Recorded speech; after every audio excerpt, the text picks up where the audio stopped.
When you look at me, do you see a girl who's in constant 24/7 pain? A girl who some days can't get out of bed to use the bathroom because she feels like her entire body is on fire from the inside out. What do you see when you look around the room, at each other, or even in the halls? You might not understand or think about it, but some of the very same students you went to known since kindergarten might be dealing with crippling anxiety, major depression, or chronic pain. It is unfortunately very common, and the more we learn, the better help we can be in the future. July 2016, 3 months after I graduated college, my life changed forever. I was visiting family in Las Vegas. We were on our way home from dinner, and when a lady ran a red light going 60 miles an hour, T-boned us on my door. We were pushed 40 feet. As this happened, my head hit the window several times, and then my head and neck went that way.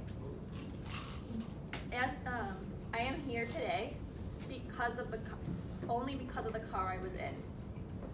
When EMS came to check us out, I was okay. I was sore and in shock, but I was still standing. I was in Las Vegas for another week and had a few tests done, which showed nothing. I finally came home and went to my doctors.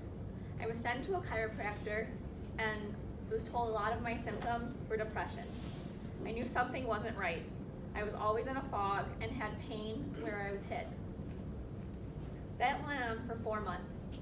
I was sent to a neurologist who told me that I had a concussion within 5 minutes of listening to my story. I also had post-concussive syndrome, which is when you have concussion symptoms a lot longer, sometimes forever. I started trying out different medicines, therapies, one after the other. I tried and failed. Over time, I continued to decline. I was a college graduate who was working full-time as an assistant event planner, which had been my dream since I was where you guys are my senior year of high school.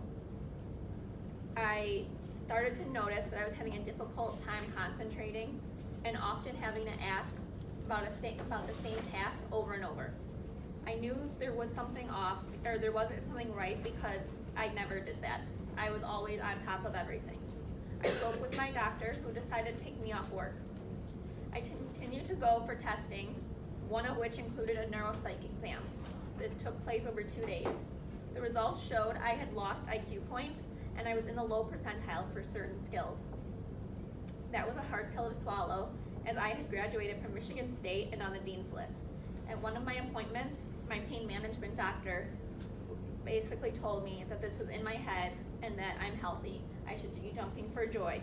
He even gave me examples of people who might bring on pain to get out of something or seek attention. How can someone who's in constant pain every day with no relief be able to celebrate? What 21-year-old would want to make this up or exaggerate? Not this girl, that's for sure.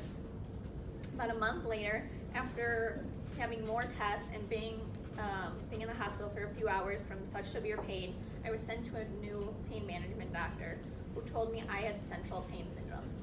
Central pain syndrome is a neurological disorder that is caused from damage to your brain, brainstem, or spine. You can get a variety of symptoms, including burning sensations, stabbing, aching, pins and needles, among many others. My nerves are always firing off in my brain that my body doesn't know, or my brain doesn't know what pain is anymore. Most times it's hard for me to be touched. Showers feel like razor blades on my skin. And worst of all, when I'm cold and I get goosebumps, they make me want to rip my skin off. I have been electrocuted from plugging my computer in, and dealt with a broken shoulder for 10 months just because I thought it was my central pain syndrome going off. As of right now, there is no cure, and most treatments are trial and error.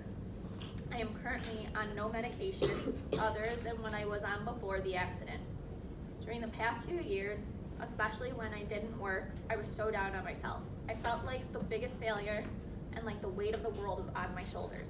I was depressed, and all I did was cry, curl up in my bed, and try to shut the world out.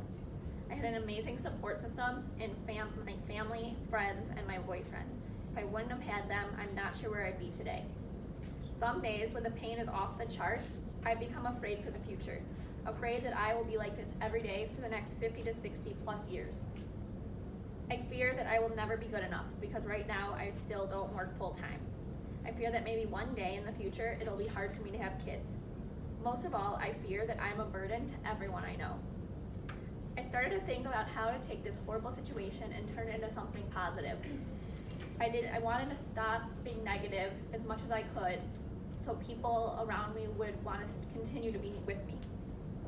I started a blog and a movement called Be Forever Strong.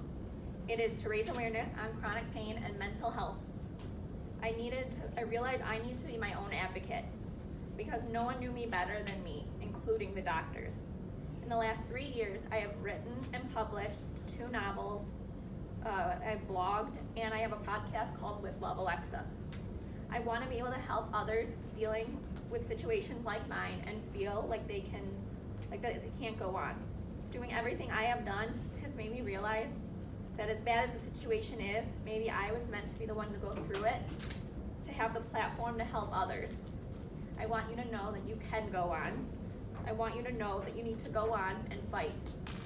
We need to open our eyes to the fact that not every sick person looks sick, that not everyone who is hurting is physically covered in their scars. Just because you can't see something doesn't mean it isn't there. The more empathetic we can be to others, the more we can help the world. Are you hurting? Do you know someone who's hurting? You are not alone and you will never be alone. It's time to stop victim labeling and making people feel bad about their situation. I personally hate the term victim because I am not a victim. I am a warrior. And each and every one of you are warriors or know someone who's a warrior. If we can each help one person, we would probably have a lot less suicides. People maybe would feel more comfortable to ask for help because they wouldn't feel like a failure. The first step is to taking away the stigma is to listen. Listen to your peers. And when I say listen, I mean put electronics away and focus on who you're talking to. If someone tells you they are having a hard time, tell them that you hear them and that you're there for them. They need to know people are listening and that they are heard. An important lesson I have learned through all this, and I hope you can take away from today, is to be your own advocate. You are the only ones that truly know your body and know yourself. People can tell you anything they want about you, but it doesn't make it true. This relates to not only invisible illnesses, but to everyday life. There'll be times maybe in college, in high school, that someone's telling you you can't do something, but you can, and you are your own advocate. And if you don't like something, change it. And as long as you believe in yourself, you'll be able to do anything. You will never feel like you should have done more if you continually stand up for yourself. Thank you.